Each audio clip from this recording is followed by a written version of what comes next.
wanted to get this one kicked off because we've been having a lot of questions from the public lately about incidents around the country, preparedness with the Sandpoint Police Department, protests within the city of Sandpoint, response to protests. And our police chief, Kuhn, who's sitting next to me this morning, has been dealing with a lot of that out in the community, but we wanted to have the chance to engage with you and have an opportunity to ask questions of Chief Kuhn directly. So my name is Jennifer Stapleton. I'm the city administrator here in Sandpoint, and we put this together at the request of Mayor Rongstead as a way to more effectively communicate with the community on kind of immediate topics of concern, but we're looking at this as an opportunity moving forward for you to engage more actively with us on numerous topics. So we'll see how it goes today. You can submit your questions via chat, and I'll be working through those as we do this hour-long webinar. We received a lot of questions via email and with people's registration forms for this event today. So I am certain we're not going to get to all of the questions, but we'll do our best to work through most of them, hopefully, today. This is also streaming live on our City of Sandpoint Facebook page, and we will have it there as well as our City of Sandpoint YouTube channel in the future. So anyone who was unable to participate, missed this today, it will be available on an ongoing basis for people to watch after the fact. So with that, Chief Kuhn, I'm going to hand it over to you to give us kind of intro and maybe some of your background and a little bit about Sandpoint Police Department. Perfect, thank you. Looking at some of the chats that are coming up, it looks like some people are having some issues with the Zoom audio. Is that being? It's working. It's working? It will be on their end. Perfect, so it sounds like the Zoom audio from our side is working, so it's probably a setting on your side. It appears Facebook is up and running. So yeah, we're getting some comments that it is working on some of them. So we're going to attempt to read and understand some of those as they come through, but if I miss them, we'll apologize in advance. For those of you that don't know me, my name is Kuhn. I am the chief with the Sandpoint Police Department. I've been a chief since approximately 2012, 13. I've been an employee with the city of Sandpoint for just over 20 years. I've done just about every duty in the city of Sandpoint that we can be assigned to. I've started off in the patrol division. I had the opportunity to work through patrol. I've worked with a canine, narcotic canine. I was in the schools as a school resource officer for a short time. Worked into the investigations, was promoted to lieutenant, and then asked to take over as the chief of police here a few years ago. A little bit that you may or may not know about me personally is I was born and raised here in Sandpoint. It's an absolute honor and privilege to be able to come back and be part of this community in this leadership role, and hopefully live up to the expectations that our community has for their law enforcement here within the city of Sandpoint. With that short introduction about me, I do have a little bit of a statement that I want to start with. So I apologize if I look down. Our camera system's a little bit high, so you'll have to bear with me just a little bit. On behalf of the Sandpoint Police Department, I would like to take just a moment and express my appreciation for everyone who has participated in the peaceful protests over the past few days. By maintaining a peaceful protest, the message being shared by each and every one of you has been heard loud and clear. We respect everyone's First Amendment rights to peacefully assemble and to share their concerns. By doing so, we have had the ability or the choice for ourselves to take a moment and reflect upon those messages that have been shared by the individuals. As the chief of police and personally, I've heard those messages being shared loud and clear. With that thought, we felt it was important to be able to sit down today under this Zoom meeting and express some of our appreciations, answer some of the concerns and questions that the public has with the events that's going on But before we get into the questions, I kind of wanted to go over just a little bit of what we've done as the Sandpoint Police Department in the last couple of weeks to cover some of the marches and some of the concerns that have come up. So with that, I'd go into just discussing those of you that are on social media quite a bit. We've noticed there's several rumors that have been circulating regarding upcoming hate groups coming to town, particularly Antifa, that was going to join in some of our protests to create confusion and chaos and potentially damage our community. One of the things I think it's important for our public to understand is as those rumors come in, not only the Sandpoint Police Department, but the Sheriff's Department takes those rumors serious. We look at those, we investigate those, we vet those to the best of our ability to make a determination on whether or not we believe they're credible or not. We do that in a variety of ways. One is we have a really good working relationship with those agencies that are around us. The Sheriff's Department, Coeur d'Alene, Cooney County, Spokane. We also work with the FBI and the liaison that helps track those organizations or those potential hate groups. When those threats come in or those concerns come in, we reach out to those agencies to see if we can validate or develop any leads that would actually lead us to believe that that was true.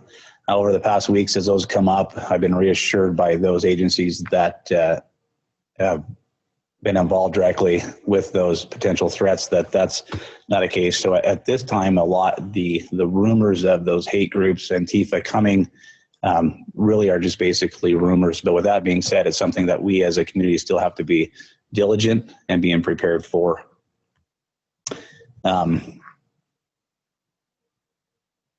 We know with some of our marches, our peaceful protests, we know that we've already had several of them that have happened. We know that there are more to come.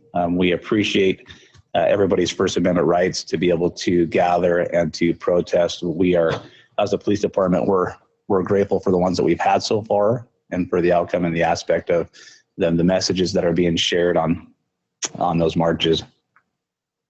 Let's see what else I wanted to hit real quick. All right, good enough. So let's, I know we got started a little bit late, but let's jump into some of the questions, and I haven't had a chance to review the questions, so here we go. I've got the summary of the questions, so I'm going to do my best to get through, and some of them are the same question asked a couple of different ways, so I'm going to do my best to kind of summarize and collapse questions as well. But can you talk a little bit more specifically about the police presence over the last week and our response relative to the protests that we've had downtown, and then also groups of citizens who have come into our downtown to protect our property, to protect our community? Can you talk a little bit about specifically what we've been doing on the police front? Yeah. I'm going to take, yes. So on the police side, I think one of the concerns that I've heard probably generally from the public is they haven't seen a large police presence during the marches. Part of that is by design. During we can go to the Tuesday event. We had the city of Sandpoint alone had 2 unmarked units in the area, 2 plainclothes guys that were out walking around and being part of that. I know the Sheriff's Department had, I believe, 2 unmarked units in the area. They also had some marked units in the area. The city of Sandpoint also had approximately 3 or 4 marked units that were staged just outside of the area. The goal is to allow people to peacefully protest and to stay at a distance, not to create or entice those arguments. I know it appears that we're not there, and it appears that we may not be aware of it, but we are, as a police department and law enforcement, actively engaged in being present with them for their protection. I think the second part of that question had to deal with some of our citizens who showed up on Tuesday in a large number, and then over the past few days, that were there to help protect our community. Part of that goes back to that concern that Antifa was coming, that they would be destroying the town like we've seen in events across our nation. Unfortunately, their intentions are good to be able to come in and help protect property and help protect those. I've spoken with several of the members that were there that came in to help out, and their intentions, I truly believe, are valid in the aspect that they want to help protect not only property, but those individuals participating in their First Amendment rights. I think that's close. I might have missed part of it. I think we got it, and we'll probably pick it up in sure some other one or two more that comes in some other questions. But we have another one, and I think it's really important for us to address this on the front end. We have a question about the protests themselves, and can we stop the protests? So maybe if you can talk a little bit about the right to do so and our limitations on stopping protests. Yeah, so the short answer is no. We cannot stop a peaceful protest. And as long as, the First Amendment right gives us that right and that ability to assemble and peacefully protest those things, to march and to gather, it's as long as it's peaceful and as long as that protest stays that direction, that's our constitutional right to do so, and we support that. So the short answer is no. It's the catch is when those that we've seen across our nation is when those peaceful protests turn to acts of violence or they turn into a riot, and that's when law enforcement has the ability to step in and shut those down. So much of the response that we saw this week was in response to rumors and rumors that have occurred on social media and rumors as to whether Antifa was coming into town. And so can you talk a little bit about rumors and how we might control the rumors and where people can go for credible information?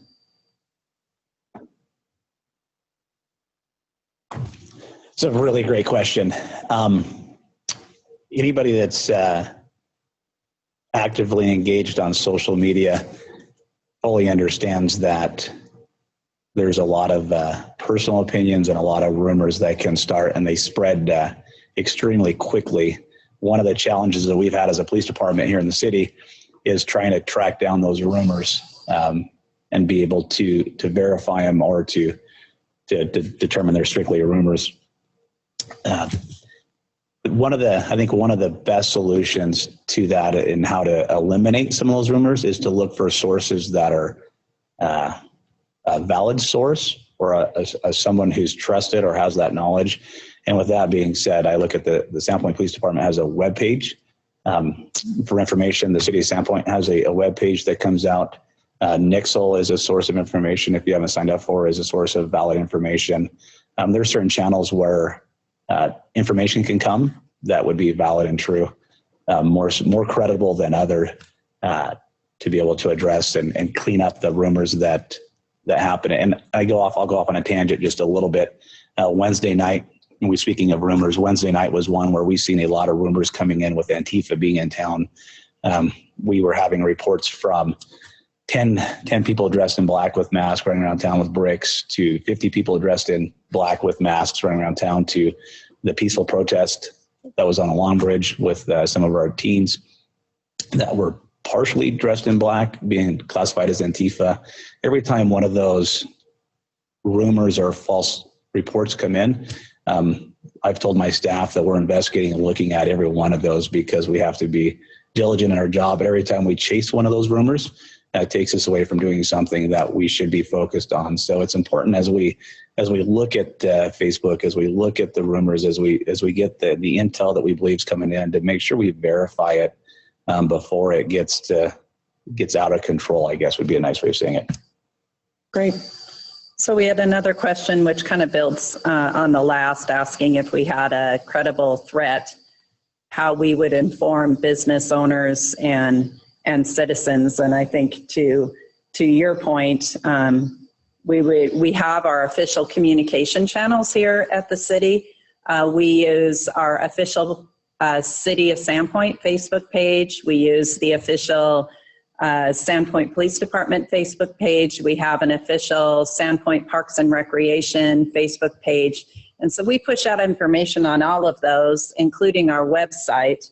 And the question asked also, how would business owners be made aware of this? And we do require business licenses here in Sandpoint and have email addresses for all of our business owners and property owners. So we do use direct emails in the case where we need to get information out as well.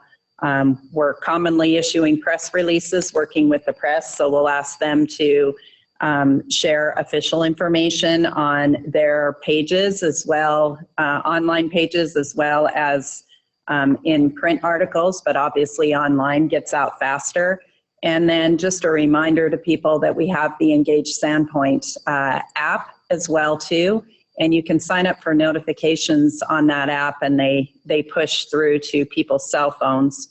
And obviously then we've got Nixle and the ability to use that too. So I think one thing for people to know about our communication policies and official communications here at the city, we don't put out official communications in social groups on social media. We're not going to be on any of the groups, and we have a myriad of groups here in Sandpoint, and that's not how we're going to push out official communication. It's going to be on our official sites and our official pages. So next question. Do you feel local law enforcement agencies alone have the ability to deter if we had an active threat, property damage and violence? So sending you down the rabbit hole now, Chief. Yeah, that's a really good question. Whoever posed do we have the ability to deter? Our primary function as a police department is to be able to have a show of force to deter a lot of variety of crimes. But looking just directly at our protests that may go violent with Antifa, and that ability, if we had a credible threat, could we rally enough law enforcement officers within our region to come in and deter that? That's a great question, because I don't know if I have a great answer for it. The city of Sandpoint, to be honest, has 20 sworn officers. I can't give you the number of the deputies that are employed by the county at the time. Ponderay has a handful in Priest River, and of course some of the locals. So deterring it, I think, is something that we could attempt to accomplish by a show of force. Preventing it would be a whole nother issue because of the number of employees that we have. With that show of force could be outnumbered easily by a mass crowd. If that hopefully that comes close to answering it.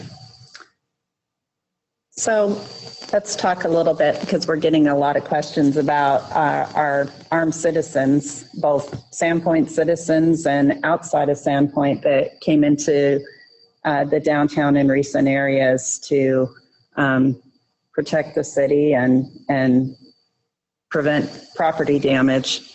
Can you talk a little bit about, I know you were out and about, and you and I talked in the evenings quite a bit about you being out and about, but for the community, can you give them kind of your perspective as you and other members of our department were out, of the armed citizens that you encountered and spoke with? Can you tell the public a little bit about your perspective and what you heard from them relative to their training, their background, and their intentions? Training, background, and intentions. So I'm just going to make a note to make sure I cover all three of them.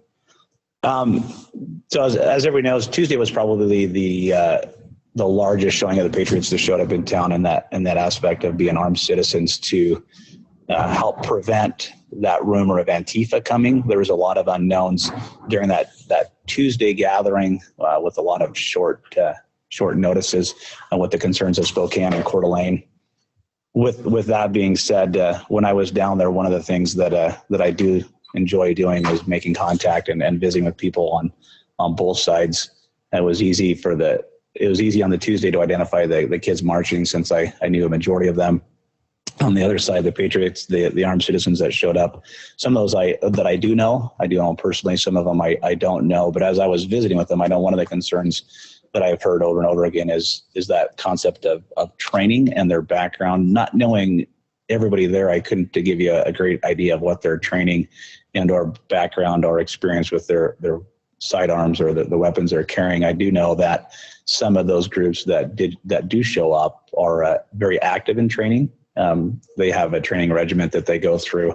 They have some of their own policies, procedures. They have some command within their organization that they follow. So they do have some accountability. I do know some of the men and women that showed up are instructors in firearms, very aware of what their weapons capabilities are. Some of them are even instructors in Sandpoint that help teach others how to use it. So I know that it's a pretty broad group that shows up. That's there. The intention side of it, I think, is a great question, because I've told everybody about the kids marching. I would say the same about those that showed up on Tuesday, is that I think their intentions are all great. I think their ability to show up at the last minute in a rally cry to protect property from potential Antifa coming in and a riot breaking out. I think their intentions were honorable. I know that I've talked with some of the patriots who walked with the kids. I know that's been a big controversy of armed men and women walking with our high school kids. I would say there is no ill will in the intentions of those guys walking with, based off the conversations that I've had with both of them. I know it's odd for us that have never seen it in our community or in our culture, where we have that many show up armed in a location at one time. So I know it can be shocking, but for the majority of them, I would say there's no ill will, and it's all good intentions. It all, to some extent, comes down to perspective, right? It absolutely is. I talked to some citizens that I know that I'd call them pretty level-headed. They rolled into town. They saw several armed people on First Avenue, and at first they were shocked because they weren't sure what they had missed. They're not tied to social media. They don't get the updates that are coming on. And so for them that were rolling into town, it was something that wasn't expected. So I think for them it was what was the need, or why was it there? So there was some concerns on both sides of that issue of educating and outreach. So let's talk a little bit more about perspective and your perspective as our police chief. So as we have potential threats to the community or actual threats to the community, as a police chief, how would you like to see the community response work? Who's on first, and who's in a support role? And so can you kind of, from your perspective, if it was you at putting together and coordinating the response from both official groups and even individuals who are not in an official capacity, what does that response look like in your mind? What should it look like? It's a really great question. So what I would really like is to hire 100 more officers, so they could all fall under. So if I had my wish, we would take more officers for anybody that's listening that wants to increase their taxes. However, with that being said, one of the concerns, and hopefully I can answer the question like this. One of the concerns I had as I met with some of the groups I was asking who was in charge of those groups and what their plan was. Some of the groups that showed up were absolutely organized and had command structure, which was nice because it gave me the ability to talk to one person and then have that person relay that information within their group.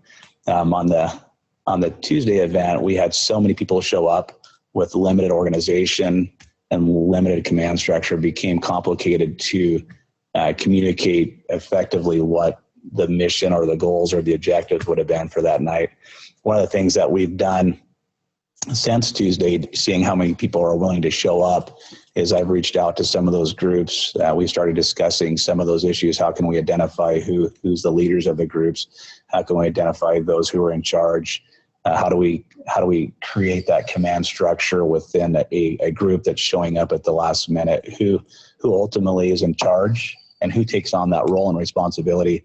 Because there's a fine line when it comes to law enforcement, doing our duties and then crossing over and being in control of the patriots as they show up to do stuff. So I would be concerned with a blurry line somewhere in there.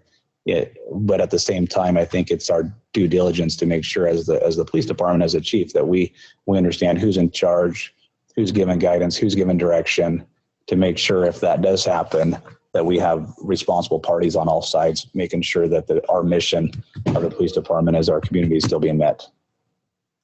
If there is a threat out there, like was kind of spurring around in the rumors of a potential threat this week, what do we need in your mind as police chief? Is it all hands on deck? If we have a credible rumor, do we need any and all official and unofficial parties responding downtown? Is it a official response first and then you call in for backup support? And there's another question then too that maybe you can build into this about the ability to call in the National Guard. I mean, if something really got out of hand, if we had something that was, much bigger event than we were really staffed for, what's our ability to call in for backup and who's on first? It's a really great question. So we always like to tease in law enforcement. So this is a jurisdictional question that always comes up. So for the city of Sandpoint, my control falls strictly within the city of Sandpoint. So for an example, when those march within the city, they fall under our jurisdiction. As soon as they step out of the city and onto the Long Bridge, they fall within the sheriff's department jurisdiction. And as we've seen over the last couple of weeks, some of the complaints that have come in by the protesters that are on the Long Bridge or back and forth between citizens fall under the sheriff's department's jurisdiction. And so really there's got to be a coordinated effort amongst local law enforcement because they can march in any direction and hit not only the city of Ponderay, the city of Sandpoint, and or be within the sheriff's department. So that it's important to start with that coordinated effort amongst sworn law enforcement officers to make sure we're on the same page to see if we can eliminate or take care of that initial threat assessment that's come in. With that being said, we as local agencies still have the ability to request the out-of-state police. We have the sheriff's department. They work closely with Cooney County, Coeur d'Alene, so does the police department. So we have that opportunity to not only do that, but reach out to other agencies who are also sworn law enforcement officers within the state of Idaho that do have the training, the equipment to be able to come in and deal with those issues. I would hope that we would never get to a point where we would have to go beyond that. But the first resources we would look at would be those guys that we know are certified, trained to be able to come in and be able to give them those authorities to do so. And then secondary would be reaching out for those to have help. The nice thing about law enforcement is if I'm in a situation where I'm losing, I can always look to those around me and ask for help and get that. So that's one of the things that we can do. I don't believe that completely answered the question. I'm dodging it just a little bit. But I think that would be our first step before we jumped into some of the other rabbit holes. We're probably going to get to it with a few of these others. So we did have another question that came through on our chat that was asking, when we have armed citizens or armed patriots group that are downtown, there's also the potential for bad actors with ill intention to be there, and not saying that we obviously had that this week, but that potential. And the question is, how does the police department know the difference between an armed patriot and a bad actor that's down there with a weapon? That is a really good question. I seem to have that theme going today. Yeah, you do. So what happens when you get the questions at the last second? I'll say it like this: in any group that we have, whether it's, and we've seen it right now, right? Because we're in the midst of a protest because a member of law enforcement did something that we can't condone nor accept as a society or as officers who are sworn to protect the public. So in every group, we know that we can have a bad actor within those groups. I have spoken with some of the leaders amongst some of those individuals that showed up in the Patriot Forum, or the individuals that showed up with some concerns that we had of potential bad actors. I would say that if that was the case, it's always that 1% and or even less that would show up. The great thing about Sandpoint, and those of us that have worked here for several years, we know our community. We know those individuals who work here, live here. We know the ones that have good intentions. We know the ones that have bad intentions. And it's easy for us to be able to identify those that we're aware of. It's a little more concerning when we bring people from out of the area that we don't know, because it's harder to discern who is there with good intentions, or who's there just to, on either side of the aisle, to start a fight. And that's where we need to really develop those relationships with those organizers of the Patriots and some of those other individuals, so that we can use them to help us identify those bad apples, or those individuals that may have poor intentions. And that goes with both sides of the group, whether it's a peaceful protest or whether it's something else. It's critical that we have that information. So I want to ask some of the questions we have on other themes that are coming through too. And start with this question, which I know we've gotten a lot this week through all of our other channels too. Do all of our police officers wear body cameras and turn them on? The answer is yes. All of our police officers wear body cameras, and yes, they're supposed to turn them on. So we have went to a new system in the last 2 or 3 years. The system that we used to have is one that the officers had to manually turn on, whether it was push a button or slide the recorder. What we learned over that is if an officer is in a heated situation, he may have to deal with the situation before turning on his body camera. And so we were losing what we thought was some pretty critical information for not only for the investigations, but for that officer's protection. So we've switched over to a new body cam system where as soon as the officers activate their emergency lights in a patrol car, it activates their body cameras. And it has allowed us to capture a lot more information than what we did with taking some of that stress off the officer in a critical situation, to be able to actually activate that camera. With that being said, there are probably times where they should have but haven't, but it's usually a very rare occasion that it does. Body cameras are a wonderful tool. One of the questions I know I had this last week, to get off topic, was how often does the police department monitor or look or review those? And one of the great things about those body cameras is we're all linked to that. We do spot checks on our body cameras to make sure the officers are acting appropriate on their contacts. If we have questions from citizens on complaints, that they're easy to go back and view and be able to respond back. So those body cameras, not only on the officer's body, but even in our car, because we have our in-car cameras, are essential for what we do today. Great. So we talked about equipment. Let's move on to the topic of training, because we've gotten several questions in advance, and I've seen at least one in this chat group too. Can you talk about what training we do in our department for implicit bias and other types of training that our officers receive on de-escalation?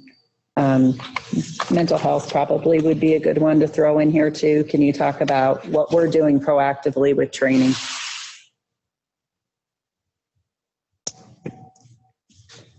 That's actually the first part of that question. Implicit bias training is something that I think it's important for all of us in law enforcement to take a step back and look at and see if we are actually covering it specifically like we should be, or if it's something that we're just chalking it up to one of the additional trainings that we've been to, so therefore it's the box is checked.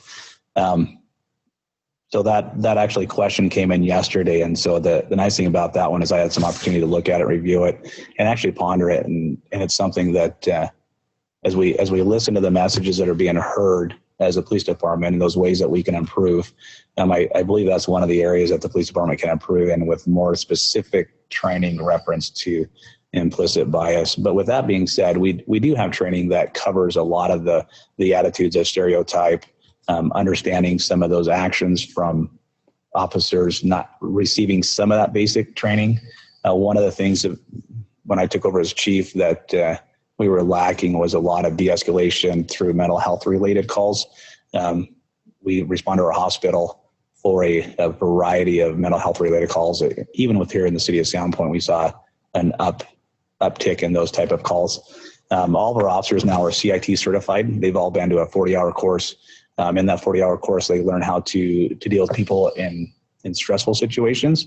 It's kind of geared towards the mental health side of it, but it really applies to a lot of what we do, which is all talks in law enforcement about communication, that ability to de-escalate, build common ground. It's an absolutely amazing course that we started sending not only our uniformed officers to, but this past year we sent our community resource officers to.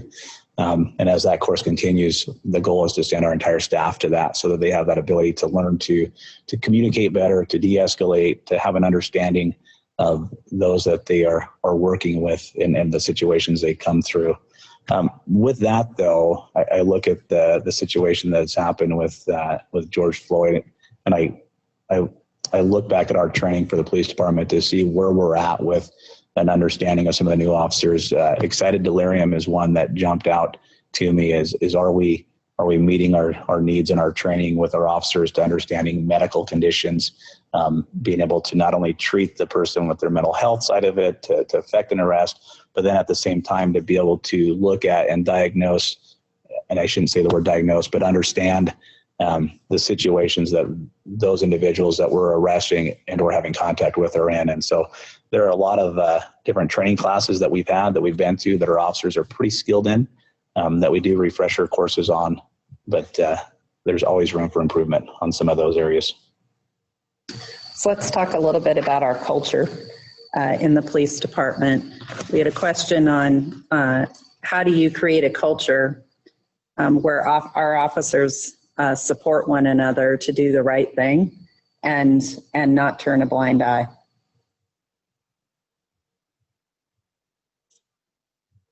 That was a great question. You know what? We have an amazing police department here in the city of Sandpoint.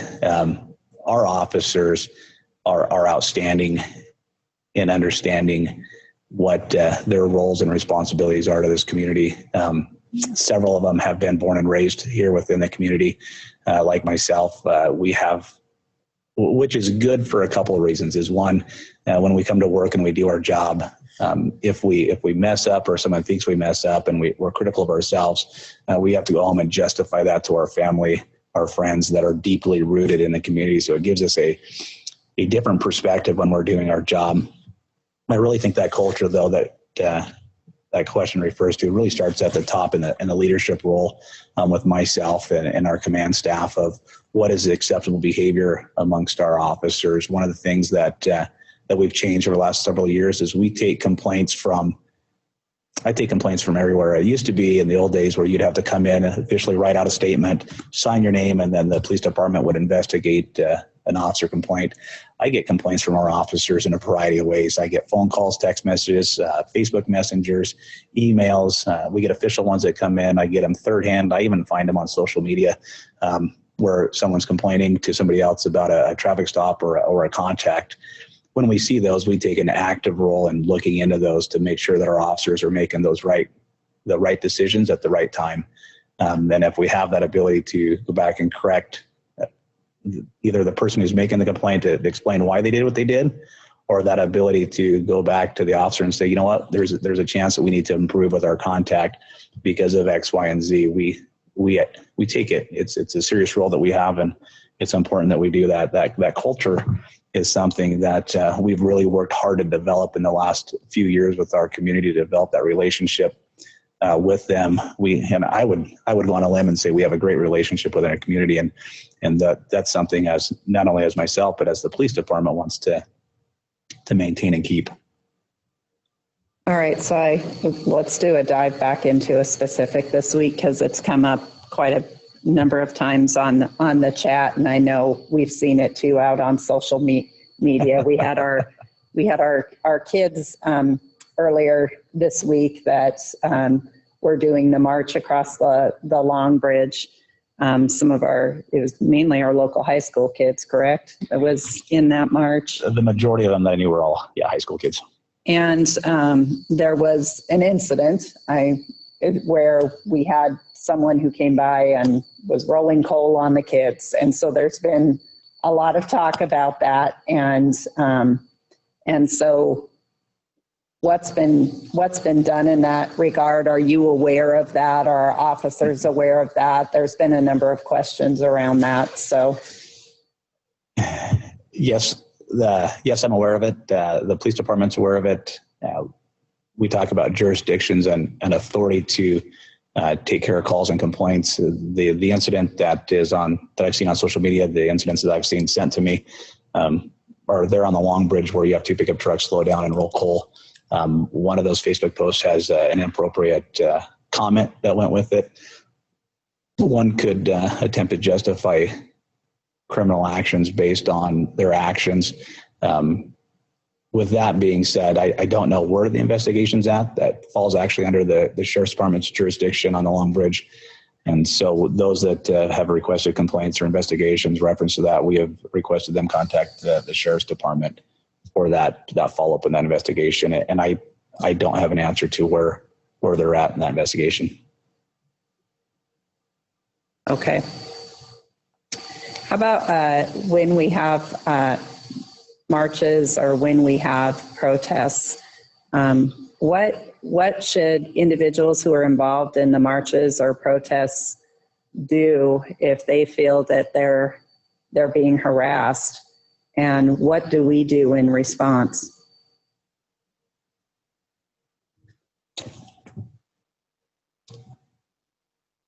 So the first part of the question is if during our marches, and I would even broaden that to any event that we have in the city of Sandpoint, if someone feels like they're being harassed, intimidated, or they have a concern for their safety, the first thing that I would recommend happening is call 911. We have a great dispatch center here in our community. Officers within the city can respond normally fairly quickly and effectively to those type of calls and complaints. If there's a situation where someone feels concerned enough, I would absolutely encourage that phone call to dispatch to have an officer come out and be able to investigate, ask questions from both sides of that to make a determination of what really is going on. Okay, another one that we got, and this kind of goes back to a little bit with some of the discussion we've had where we've had marches and protests, and sometimes it's in the city of Sandpoint. When it gets on the Long Bridge, it's in Bonner County, and sometimes they're crossing between the two jurisdictions. Can you speak briefly about the communication and our coordination with the Bonner County Sheriff's Office related to events of the last week and just kind of on an ongoing basis? Yes. I believe we have one of the Sheriff's Department leadership team signed on today. Unfortunately, we've muted everybody, so he doesn't have an opportunity to speak. But Captain, I believe is his new title. Hemphill is signed in under Sheriff Lakewall or two specifically in the last couple weeks that I've spoken with personally in a coordinated effort to make sure that our community is safe. With the upcoming events that we currently have had, I know that one of the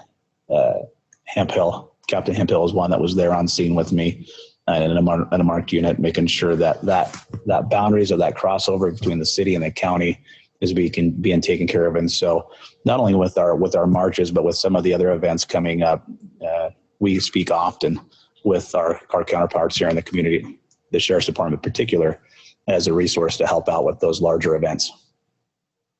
Great. All right, I'm going to give you one that's probably going to go a little bit out of. I'm looking at the time because I'm going to say time's up. Because I'm looking at this one and I think it's a really relevant question, and you can speak to it from your perspective. But I mean, my first thought when I see this is really a community conversation we need to have. We have someone who registered for the event and said, I feel scared and very unsafe with heavily armed citizens walking the streets of Sandpoint. what can be done to ease that fear?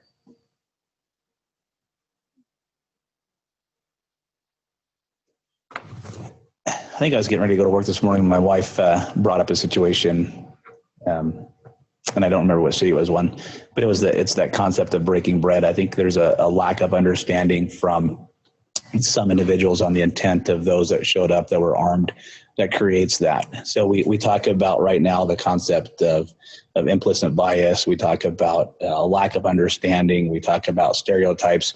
I mean, really, that's what we're talking about is breaking bread amongst one another, and that ability to reach across the line, to look for another one's opinion and to try to reevaluate it. I know some of the gentlemen that were there on Tuesday night took the time to talk to some of the teenagers, visit with them, and I know I absolutely appreciated that. I know some of the other members that were there didn't take that time. They just kind of stood back and kind of watched them go by, which helps create those stereotypes.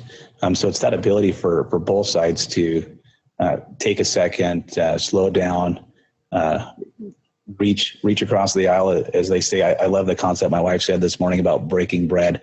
You know, we have a lot of 4th of July events coming up.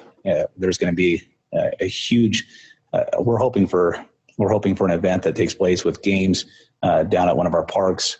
What a great opportunity as a community to come together, go down, be supportive, break bread with both sides, and develop an understanding of what the true intent there is, which is those. And I think it's that community concept goes a long ways. I can't make someone feel safe because they may have a concern with a gun.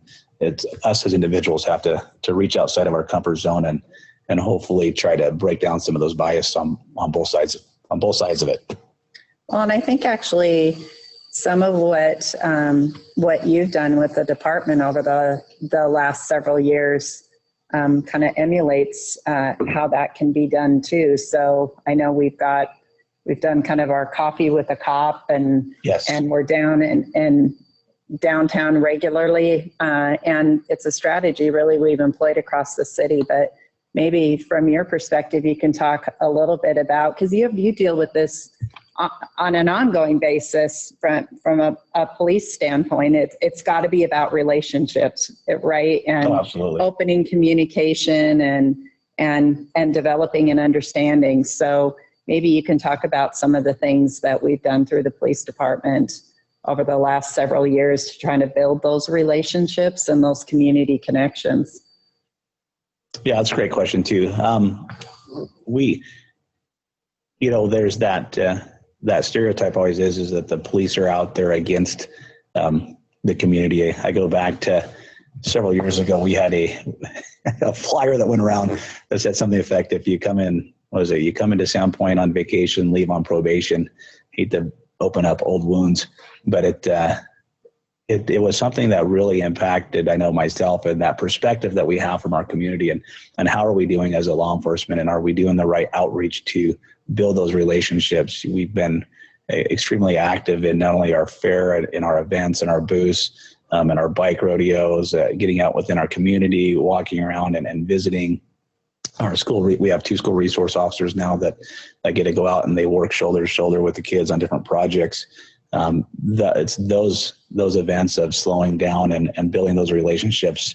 One of the things that our officers are encouraged to do when they're in patrol is to be community minded, in the aspect of, if they have a few moments to get outside of their car and remember what their first mission is, in that concept of protecting and serving our community. And to actually help do that, we've had officers stop, change tires, weed whack, shovel driveways, play basketball with kids, buy lemonade from lemonade stands, in that aspect of building those relationships and actually putting our officers in situations that they normally wouldn't be in, but encouraging them to become part of and members of our community. Great. I'm going through here because I'm watching our time, and there have been lots of questions, and I know people are disappointed too, because we haven't gotten to all the topics, and we could do a deep dive on on a whole lot of fronts. So there'd be one thing that I've seen pop up, and I know that's come up over and over again. I know that's is a valid concern that I know that I haven't really covered, and it's that question comes down to does our citizens have the right to bear arms and walk around town? Because that kind of goes along with some of the things we're talking about.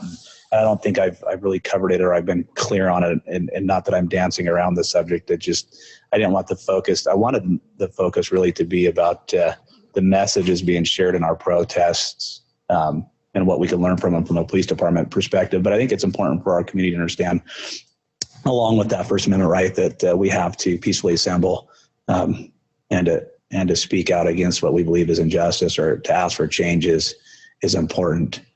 The other side of that too is what we've seen this week is our Second Amendment rights being used in that ability to come out and help protect people. So it's important for everybody to understand that the Constitution gives us, the first two that we focus on a lot is that First Amendment right to be able to assemble and free speech. But that second one is also important for us to understand that citizens of Idaho do have the right to carry not only open, but also to carry concealed, and to be able to be part of our community. The last few years, we're seeing more and more citizens take on that role and arm themselves, carry their sidearms open. Some carry them concealed. I think that the change with this event this last week was we don't often see those same people carrying their rifles with them. And so I think that change was something that may have shocked a few people that aren't used to it. But for those that do have that question, it absolutely is legal. They do have that right to do so through the Constitution, through the state of Idaho on our public property. So I don't want anybody to think that we were dancing around the subject, but I know in the last few minutes I want to make sure that everybody was clear on those two.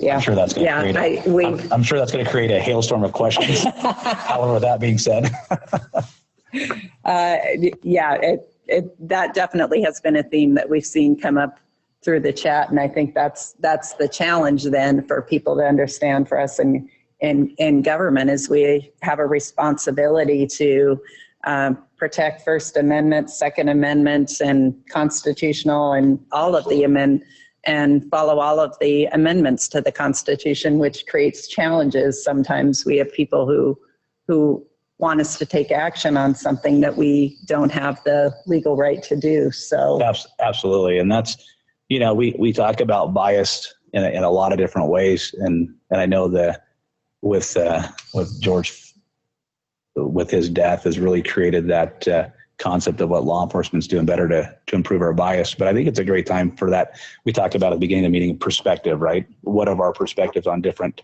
ideas, First Amendment, Second Amendment, and what are we doing to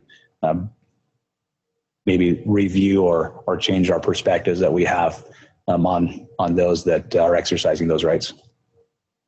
I think, and we've talked about this, knowing again that there are those rights and we have to protect those rights. I'm going to come back to a question that we've been asked, we've responded to, and I think we need to kind of circle back to this one again.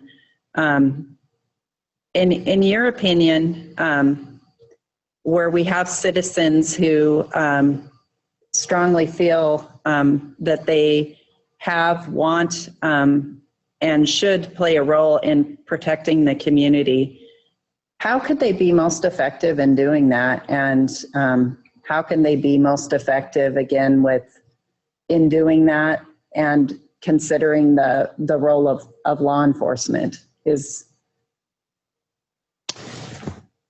I'll answer that with an example that happened Wednesday, because I think it's the best way. So Wednesday, after our city council meeting, we had a report of several people running around downtown with basically it was Antifa that was running around with bricks getting ready to damage property. So I ended up leaving our meeting. I went down there personally to check on some of those concerns and questions. When I was downtown, I saw a group of people huddling in one of our parks, and I thought, oh, there they are.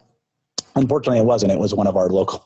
It wasn't those creating damage. It was one of our local militias that had come out, a group of about 10 that was going to walk around and just keep eyes on. And so I had stopped and I was visiting with them shortly.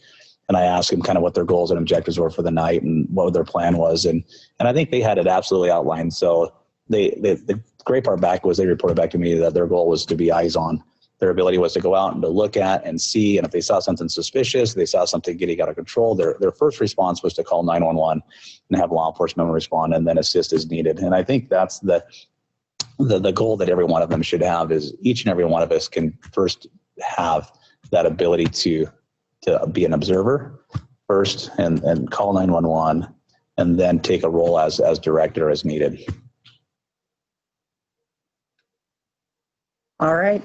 We've covered, I think, most of the topics, and I know not all, and there was a request for deeper dive in some, and we said we were going to keep this to an hour for people's times, and it's probably appropriate maybe we come back at another time and pick up some other topics. But is there anything else from your perspective that either we didn't make it through as a question, or anything finally you want to remark on relative to events this week, the concerns we've heard through questions today, or just generally any messaging to the community?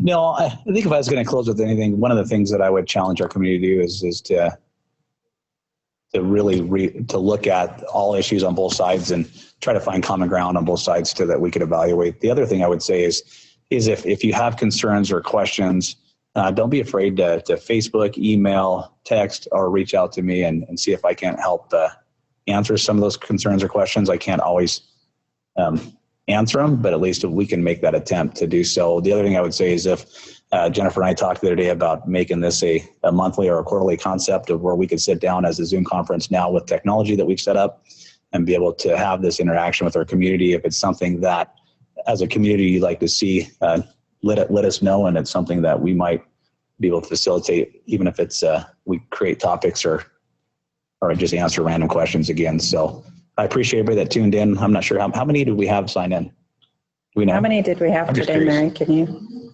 About 150. About 150. Sounds like we had about 150 people sign in. I'll be excited to go read Facebook when I'm done to see how well I did.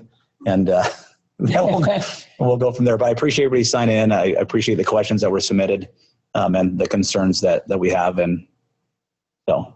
Yeah, I see we have a remark here that we should be doing this at least monthly and with other departments as well. And we talked about this kind of being our trial basis, and that's a good idea. We're always looking for opportunities to get information out and have dialogue about what's happening at the city. It's typically done at city council meetings, but there's that administration side of what we're doing here on a daily basis. And this is a way people can communicate with us from their homes. So, and absolutely. It's one of the good things that's happened out of kind of a state of the COVID pandemic, and it's forced all of us to think about how we're engaging online and more effectively with people on their time. So absolutely.